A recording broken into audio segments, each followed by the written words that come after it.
नगर पंचायत बैतलपुर में सम्मान समारोह, सदर विधायक डॉक्टर शलभ मणि त्रिपाठी का हुआ अभिनंदन।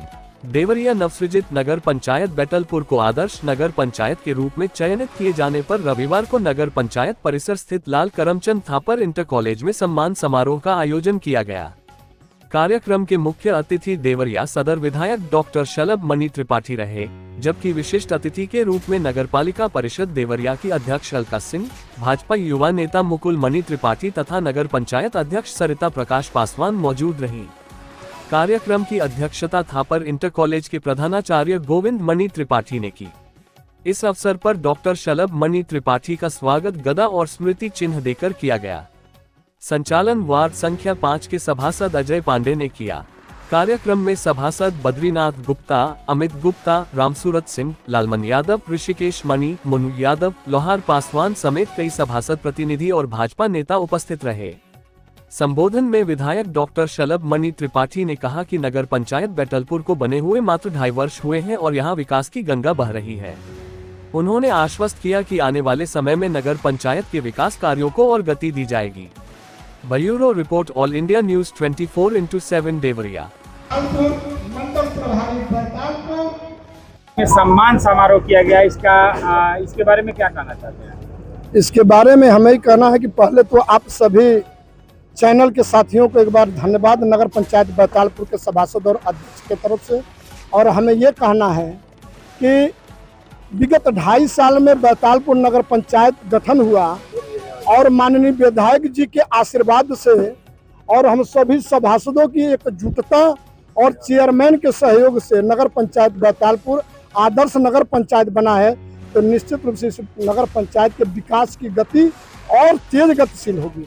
जैसे नगर पंचायत के अंदर नाली को लेकर, रोड को लेकर तमाम समस्याएं, यहाँ तक स्ट्रीट लाइट को लेकर जनता यहाँ की आवाज उठा रही है, इसको लेकर आप लोग द्वारा क्या किया जा रहा है? हम लोगों के द्वारा बोर्ड के बैठक में प्रस्ताव किया गया है और जो ग्रामीण नगर है, इस नगर के ग्रामीण क्षेत्र हैं, उसमें लगभग हर वार्डों में 2 करोड़, 2.5 करोड़, 3 करोड़ का काम अनवरत चल रहा है।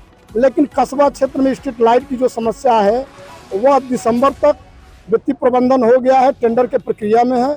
दिसंबर तक बैतालपुर कस्बा पूरी तरह से स्ट्रीट लाइट से आच्छादित हो जाएगी। और नाली की जो आप बात किए हैं, तो नगर क्षेत्र के कस्बे में जो मेन रोड बैतालपुर गोरखपुर देवरिया मार्ग है, वहाँ एक कठिनाई है कि PWD की जमीन जो लैंड प्रॉपर्टी हो थोड़ा डिस्प्यूटेड है। इस पे NOC की प्रक्रिया चल रही है और आने वाले समय में इसका अच्छे और सुखद परिणाम मिलेंगे। नगर पंचायत आवास को लेकर यहाँ की जनता काफी चिंतित और हताशी हुई है, इसको लेकर आप लोग द्वारा क्या आवाज उठाई? आवास के बारे में हम लोग डूडा PO के पास हम लोग बैठे थे, SDM साहब से भी वार्ता हुई जिसमें EO साहब भी थे और उन लोगों ने ये बताया है कि आवास के वेरिफिकेशन की प्रक्रिया चल रही है और आने वाले समय करीब नवंबर या दिसंबर में आवास लाभार्थियों तक उनके खाते में पैसा देने की व्यवस्था शासन द्वारा। जी, अभी बैतालपुर में सम्मान समारोह हुआ, उसको लेकर क्या कहना है? देखिए, पूरे प्रदेश में कुछ नगर पंचायतों का चयन होना था आदर्श नगर पंचायत के तौर पे। बहुत कम संख्या में चयन होना था, उसके क्राइटेरिया थे, उसके लिए बहुत सारे प्रयास होने थे। मैं धन्यवाद देना चाहूँगा माननीय मुख्यमंत्री जी का, हमारे नगर विकास मंत्री जी का बहुत धन्यवाद कि जिन चुनिंदा नगर पंचायतों का चयन हुआ है आदर्श नगर पंचायत के तौर पे, हम सब ने प्रयास किया और माननीय मुख्यमंत्री जी का, नगर विकास मंत्री जी का आशीर्वाद मिला।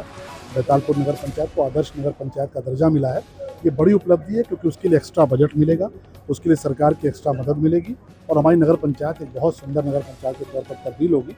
उसी को लेकर यहाँ पे कार्यक्रम आयोजित। जैसे यहाँ नगर में नाली और स्ट्रीट लाइट की बहुत कमी है, इसको लेकर क्या? देखिए, आपको पता है कि 2 साल पहले, इसके 2 साल बीता है, उसके पहले लोग यहाँ पे ग्राम प्रधान का वोट देते थे, आपको पता है। पहली बार लोगों ने नगर पंचायत का वोट दिया है। 2 साल हुआ नगर पंचायत का गठन, 2 साल हुए नगर पंचायत का गठन हुए, बहुत तेजी से काम हो रहा है। आप जाकर देखेंगे तो वार्डों में सड़क बन रही है, नाली बन रही है। सिर्फ 2 साल के कालखंड में बहुत जल्दी इन सारी समस्याओं का समाधान भी होगा। मैंने कहा कि आदर्श नगर पंचायत बनी है, इसी सोच के साथ बनी है, इसी सपने के साथ बनी है कि और अच्छा हम लोग काम करें।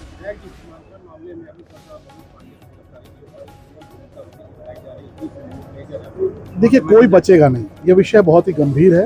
हिंदू बहन बेटियों के साथ जिस प्रकार से चरमपंथी और कट्टरपंथियों ने प्रयास किया है, एक ग्रीन वायरस फैलाने का प्रयास देवरिया में हुआ है, उसको स्वीकार नहीं करेंगे।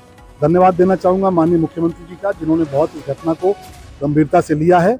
3 कट्टरपंथी जेल जा चुके हैं, बाकी जो भी उसमें शामिल हैं उनके खिलाफ ऐसी कार्रवाई होगी, इन चरमपंथियों के खिलाफ, कि उनकी 7 पुश्तें भी याद रखेंगी। देवरिया बाबा देवराव बाबा की धरती है। देवराव बाबा की धरती को हम ग्रीन वायरस का अड्डा नहीं बनने देंगे, इनका मुकाबला करेंगे, इनके खिलाफ डट के कार्रवाई होगी। परवेज आलम एक मिनट। सपा नेता परवेज आलम ने आरोप लगाया है जो धर्मांतरण का मामला है और जो मजार का मामला है, ये विधायक की रोटी सेक रहा है, राजनीतिक रोटी सेक रहा है और ये देवरिया की पिज्जा खराब करना चाहते हैं। देखिए, समाजवादी पार्टी का इतिहास रहा है, कोई नई बात तो नहीं है। जिन आतंकवादियों ने उत्तर प्रदेश में हमले किए, सीरियल धमाके किए, उनके मुकदमे वापस लेने वाले चरमपंथियों के साथ तो खड़े होंगे ही, कट्टरपंथियों के साथ तो खड़े होंगे। तो सपा बोलती रहे फर्क नहीं पड़ता, कांग्रेस बोलती रहे फर्क नहीं पड़ता, हमारे निजी विरोधी भी बोलते रहे मुझे फर्क नहीं पड़ता। हिंदू बहन बेटियों के सम्मान के लिए खड़ा रहूं, खड़ा रहूंगा। जिसको जितना बोलना है बोले।